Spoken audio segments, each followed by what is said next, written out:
اعوذ باللہ من الشیطان اللعین الرجیم بسم اللہ الرحمن الرحیم۔ حاضرین و ناظرین السلام علیکم۔ تحفہ یاری علیہ السلام مدد، صبح کی پہلی ساعت، حجت خدا عجل اللہ تعالی فرج الشریف کے نام۔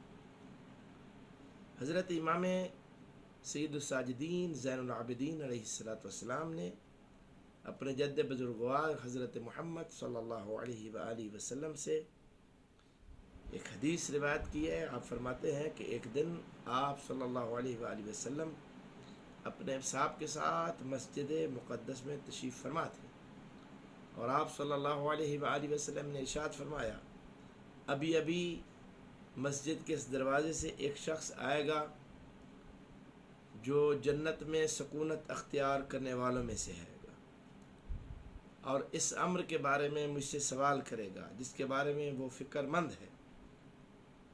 پس اچانک ایک لمبے قد کا شخص مسجد میں داخل ہوا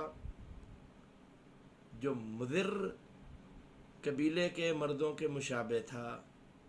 وہ آگے بڑھا اور اس نے رسول خدا صلی اللہ علیہ وآلہ وسلم کی خدمت اقدس میں عرض کیا اور بیٹھ گیا۔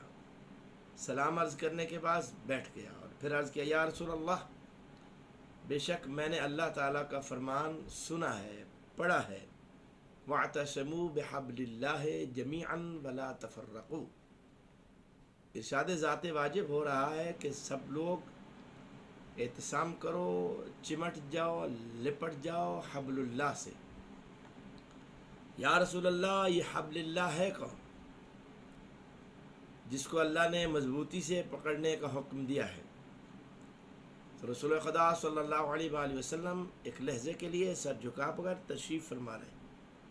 اس کے بعد آپ صلی اللہ علیہ وآلہ وسلم نے سر اقدس کو اٹھایا اور اپنے ہاتھ کے مبارک کو یوں اشارہ کیا اور اشارہ کر کے حضرت علی علیہ السلام کی طرف فرمایا، ھذا حبل اللہ الذی من تمسک بہ عصم فی دنیاہ ولم یضل فی آخرتہ، کہ یہ علی، ھذا حبل اللہ الذی من تمسک بہ عصم، یہ وہ اللہ کی رسی ہے کہ جو بھی اس سے متمسک رہا وہ دنیا میں محفوظ رہا، وَلَمْ يَذِلَّ بِهِ فِي آخِرَتِهِ، اور صرف دنیا میں محفوظ نہیں رہا بلکہ وہ آخرت میں بھی گمراہ نہ ہوگا۔